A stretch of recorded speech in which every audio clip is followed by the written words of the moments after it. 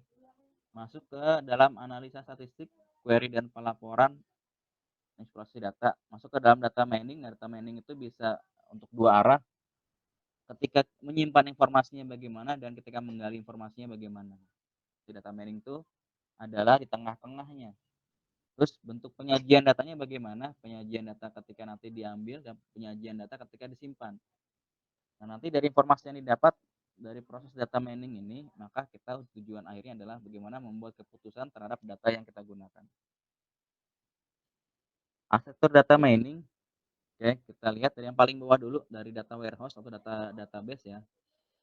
Ini di data di sini berserakan, disimpan, akan difilter nanti biasanya menggunakan mesin data mining di sini.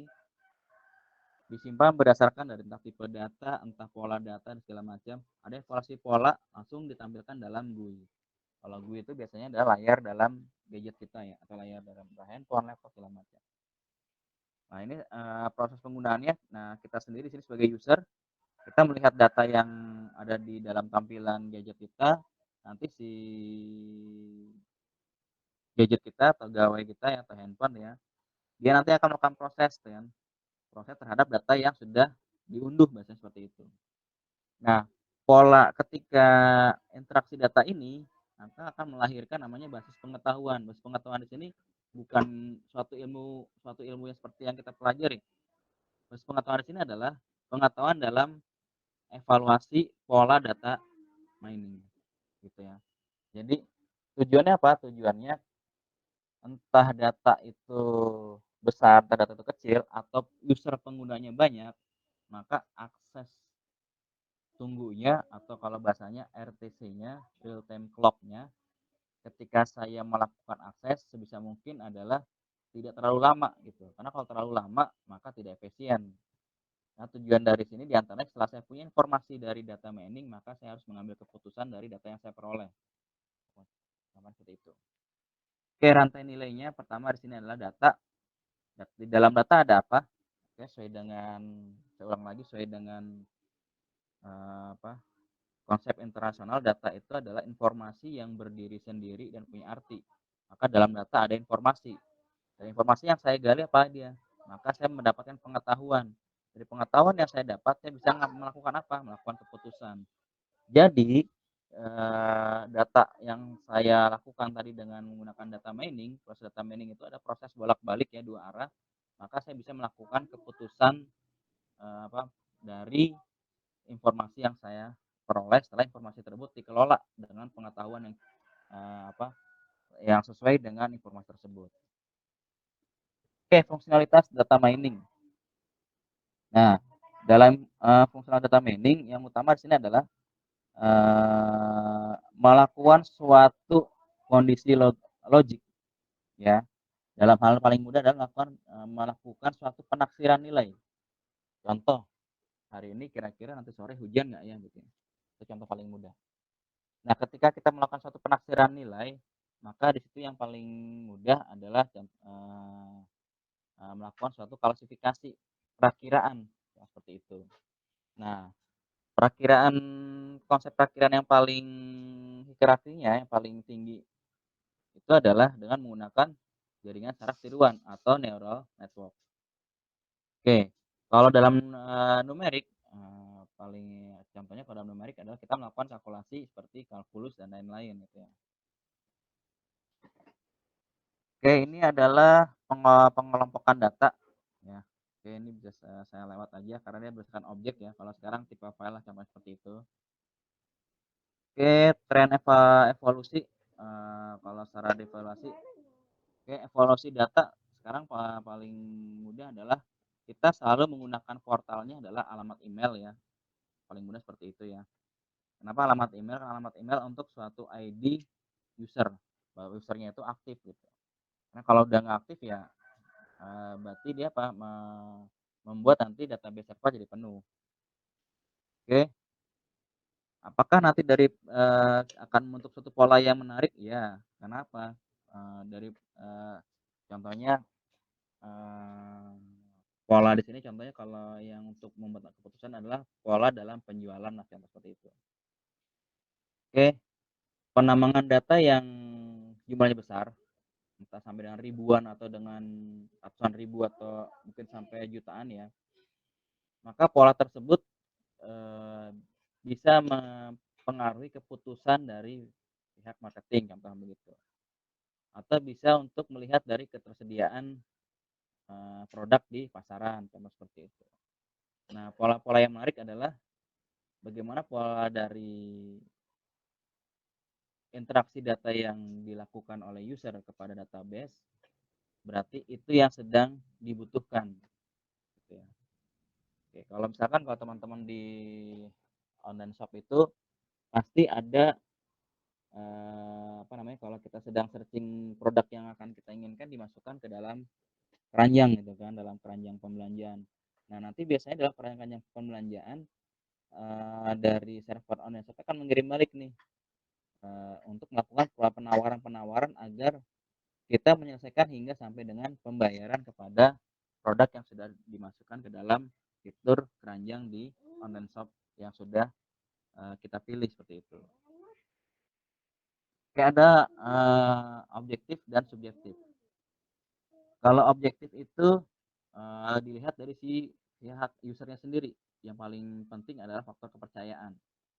Oke, misalkan gini, saya nggak yang penting saya udah percaya ini dengan merek tertentu, walaupun harganya agak mahal, saya pilih, barang tersebut. Nah, contoh seperti itu. Itu objektif, berarti dari penafsiran real yang dibutuhkan oleh si user. Atau ada juga dengan penafsiran subjektif. Nah, kalau subjektif itu dia melihat terhadap datanya, gitu ya. Datanya, artinya apa? Bisa misalnya gini, saya bertanya kepada orang yang berpengalaman, "Oke, kalau saya membeli produk ini kira-kira untung ruginya di mana?" Nah, itu subjektif. Jadi kalau subjektif itu adalah saya sebagai, new user bertanya kepada yang berpengalaman. Biasanya pertanyaan paling mudah adalah memperkirakan untung ruginya. Kalau objektif, karena saya sudah punya pengalaman, gitu ya, maka saya langsung melakukan, sudah mau harganya mahal, saya pilih barang produk tersebut, itu objektif. Kalau subjektif, maka dia, eee, akan melihat pengalaman dari yang orang sudah punya, gitu. Oke, bagaimana kelengkapan pola dalam hal pencarian data? Nah, dalam pencarian data, di sini nanti ada namanya asosiasi, klasifikasi, dan clustering, gitu ya. Nah, yang paling banyak secara digital itu adalah klasifikasi data dan clustering data. Kalau clustering data ini pengelompokan, kalau klasifikasi itu adalah level penggunaannya, gitu ya. Kalau clustering pengelompokan data, data dikelompokkan gitu ya, nanti terhadap suatu kriteria tertentu. Kalau klasifikasi terhadap levelnya. Kalau asosiasi itu adalah kalau asosiasi itu contohnya adalah seperti contoh tipe file. Tipe file sekarang untuk, file Office menggunakan Microsoft Office. Oke, kalau saya menggunakan di luar MS Office boleh nggak? Boleh aja. Ada Open Office, gitu kan ya. Ada lagi aplikasi lain LibreOffice. Nah, itu namanya asosiasi contohnya seperti itu. Oke, problem optimasi di sini adalah, eee, teorema pendekatan. Nah, pendekatan karena bisa jadi nanti akan lahir pesaing baru, seperti itu. Oke, ini adalah, titik pertemuan disiplin ilmu dari data mining, di antaranya ada database, statistik, deep learning, pembelajaran ya, algoritma, visualisasi, gitu ya. Oke, statistik teman-teman sudah pelajari, algoritma sudah, database ini, jadi, berbarengan ya, basis data gitu ya, seperti itu. Ini saya lewat aja. lewat aja. Nah, ini contoh dalam data mining. Nah, ini database nih nanti di sini adalah kalau sekarang yang paling hierarki ada TPS ya atau nama lainnya WWW. Ini adalah server secara publik. Oke, berikutnya saya lewat. Nah, integrasi banyak fungsi penggalian di sini kita saya sampaikan ada klasifikasi, ada clustering. Kalau klasifikasi secara level, kalau clustering adalah secara kelompok gitu. Dan kemudian asosiasi. Kalau asosiasi adalah dari grup penggunanya. Kayak tadi pengguna apakah saya menggunakan yang Office atau yang Open Office atau menggunakan yang LibreOffice dan lain-lain contohnya. Case utama data mining ada di antaranya di sini yang paling krusial di bawah nih. Kinerja dan skalabilitas karena berhubungan dengan RTC tadi ya, real time clock, waktu pengguna dari si user menggunakan akses datanya. Karena data semakin lama semakin berkembang secara paralel, semakin tersebar, semakin banyak dan juga data bertumbuh. Nah, karena bahasanya kalau di Indonesia kan kurang baik ya. Ada yang menganggapnya ledakan data bertumbuh atau datanya secara eksponensial linear eksponensial. Di antara juga sini adalah tipe data yang makin kompleks. Terus, nah, kalau dalam hal perbankan ya, Bang, di mana keamanan, integritas dan kerahasiaan kita dan juga dalam hal medis ya tentang obat dan kesehatan ya. Seperti kalau dokter itu menangani pasiennya kan dia sudah disumpah dengan ID ya, gitu. Ini aktivitas data mining diantaranya ini adalah asosiasi dalam secara internasional diantaranya. Ini standarnya, rujukan-rujukannya. Ini kesimpulannya untuk pertemuan sekarang ini dalam data mining itu adalah gimana kita manfaatkan data untuk ketika menyimpan dan untuk digali kembali. Gitu. Oke, ada pertanyaan sampai sini? Ada pertanyaan untuk ini sampai sini?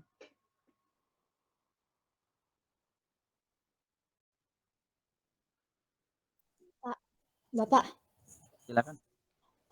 enggak sih Pak, mau informasi aja. Kan aku di kelas ini kan direkonisi sama Bu Nurli karena magang magang Merdeka itu. Nah, jadi saya di sini hari ini sit in dan mau konfirmasi aja ke Bapak kalau misalkannya saya itu direkonisi. Di kondisi berarti dipindah ke C atau gimana? Enggak sih, jadi seharusnya kata Bu Nurli nggak usah ikut kelas lagi, cuman kalau mau sit in boleh gitu. Nggak usah ikut kelas lagi gitu. Mau Uh-uh. set in boleh ya udah. Iya. Cuma satu hal kalau bisa saya mengingatkan tetap absen. Ini yang baru absen aja hari ini baru 12 dari 25. Nah, karena absen dari LMS ini nanti akan link ke siap. Kalau absen Anda absen sekarang sesuai dengan jam kuliahnya. Kalau ini kan jam jam kuliahnya ini 9.40 sampai sekarang kan masih belum berubah ya. Masih yang awal ya. Ya. Ini teman-teman jangan lupa absen nih. Yang belum absen siapa aja nih? Baru 12 loh. Baru 2 aja baru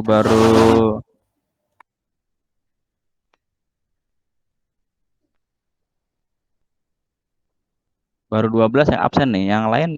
Yang lain pada nggak absen berarti nanti dianggap nggak hadir ya. Ini baru 12 yang absen nih saya cek nih. Kalau rekondisi berarti boleh hadir boleh nggak atau bagaimana? Saya nggak paham ini. Iya Pak, seharusnya sih nggak ikut kelas lagi. Cuman kata Bu Nurli kalau emang ada kebutuhan buat belajar, boleh masuk ke kelasnya gitu. Gitu. Kalau saran saya yang utama sih Anda mengisi absen. Terus Anda mau fixnya mengisi tugas di kelas C atau kelas A gitu. Kalau saya kan kemarin memberi tawaran seperti kalau saya di informatik atau di elektro gitu ya. Kalau misalkan Anda berhalangan untuk mengisi tugas di reguler, Anda bisa mengisi tugasnya di kelas reguler khusus untuk tugas. Tapi kalau absensi, saya sarankan wajib untuk absen aja gitu. Kalau saya tahu rekondisinya begitu. Walaupun Anda tidak ikut kelas gitu ya. Kenapa? Karena nanti untuk syarat UAS itu kan kehadirannya kan dari kehadiran terdaftar kelasnya gitu ya. Karena saya juga nggak punya pemenang gitu. Nah, jadi saya mengikuti konsepnya dari yang sudah-sudah, berarti dia hanya boleh ikut UAS kalau daftar hadirnya penuh juga kan. Tuh, maka saya mengingatkan teman-teman untuk mengisi absensi. Tuh. Nah, sekarang bagi yang tadi kondisi untuk tugas mau mengisi di kelas A atau kelas C gitu. Nggak apa-apa, nanti diskusi aja langsung japri ke saya setelah ini ya. Oke, untuk pertemuan pertama kita ada pertanyaan. Berarti minggu depan kita mulai jam 8. Jangan lupa mengisi absensi. Karena ini saya tadi masih menggunakan jadwal yang lama ya. Itu. Yang siang nanti kita jam 1 yang ada perubahan lagi ya, benar ya? Ada teman-teman yang mengambil database? Halo? Iya, Pak. Ya. Suara putus-putus, Pak. Suara putus-putus? Iya, Pak. Suara saya terdengar udah? Jelas, Pak. Oke. Untuk yang siang nanti jadwal kita nggak berubah ya, tetap jam 1 ya.